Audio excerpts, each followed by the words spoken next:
alive and they're in the city that's destroyed.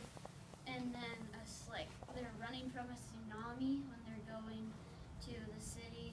And then they finally find the city, and then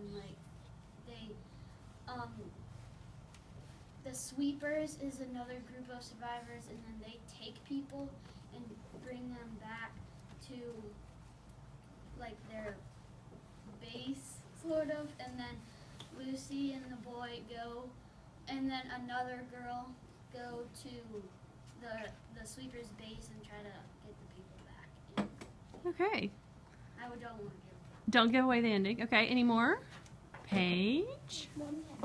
Tell us what book. So I read this one before the movie too. I never got to do a book commercial for it. Okay. I really liked it. It was called The Shark Attacks in 1906, I think, or And I Survived one, right? yeah. And it was about this boy who went to his uncle's house for the summer, and he was staying there, and there was a myth about a shark, about a monster being in the creek, and none of his friends believed it, and his friends tried to prank him into it. And one day he goes to the creek to go swimming because his friends don't like him anymore because he pranked them about the shark. And he discovers the shark, and we'll have to find out what happens next. Okay. Boy Who Cried Wolf story. You ever heard of that story? Yeah. Okay. You want to go? Okay, yes. So I read Lunch Money, and it's about this, breakthrough between these two friends / enemies, and they started off as enemies. Was Greg Kenton and Maura Shaw, and Greg always wanted to make money, so when he was young, he washed cars, mowed lawns, and did anything he could. And then at the end, near it, they tried to come together, and it did. So, and they went to the school committee because they had a book club at their school. Got to sell books, and they wanted to sell their own little comic books, and they tried to get their To try to get there permit so they could sell it. and make money. Mhm. And give the money to... The school, they gave 50% of all their earnings to the school store, Uh-huh. and they had little racks of them in every school. And then they kept the other 50%? As the profits. That's the profits. Nice. School businesses. Really good book. Kind of reminds me of our book drive, Matt. Yes. Can I do one more? Well, let's let Noelle go first. Okay. This is a book I read before the break.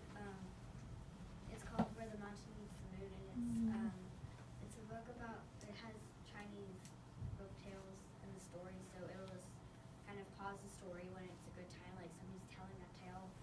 So it's like a bunch of stories in one book, sort of. But with that, there's okay, I'm not explaining this well.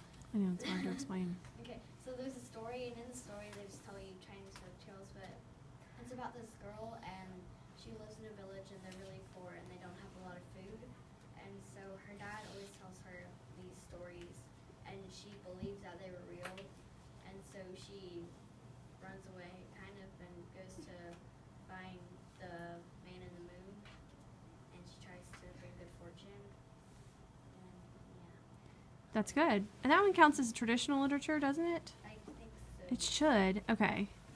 That'd be an approachable traditional literature one if you're looking for one of those orange labels. Okay.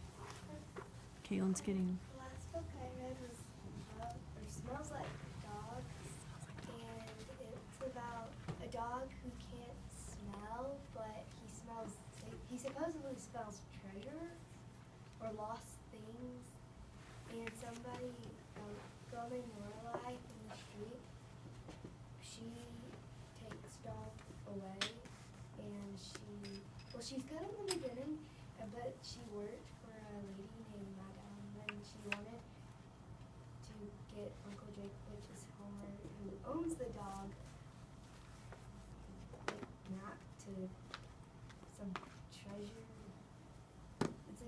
treasure, and so they try to get that, but his uncle Drake dies because of Madame and something to do with her, and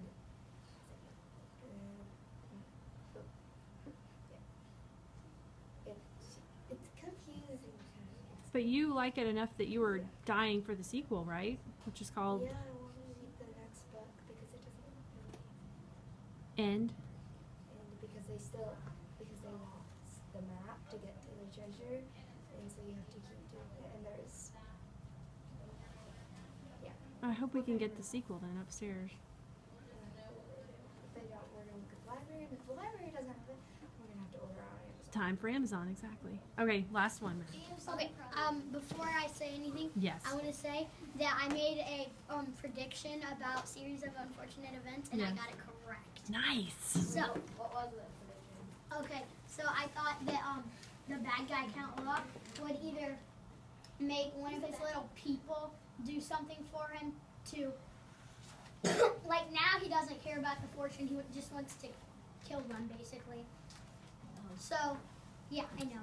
And basically, so he's trying to do all that. So he dressed up as an assistant, and I said he was either going to dress up as someone or make his friend dress up, and he did both.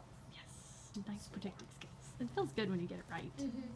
And then, Yeah. so my book was called The Best Worst Christmas Pageant, or The Worst Best Christmas Pageant Ever. And it's about these kids named the Herdmans, and they're really bad, and they burned down, in the beginning, they burned down a shed of one of their neighbors. So everyone didn't like the shed because it was all old, and it made the neighborhood look bad, and it looked like it was going to collapse anytime soon. And if they had and it said that after they burned it down, that they would, they're just really bad kids, and finally the narrator's little brother Charlie tells them that there are refreshments and like really good food like cake and cookies at church.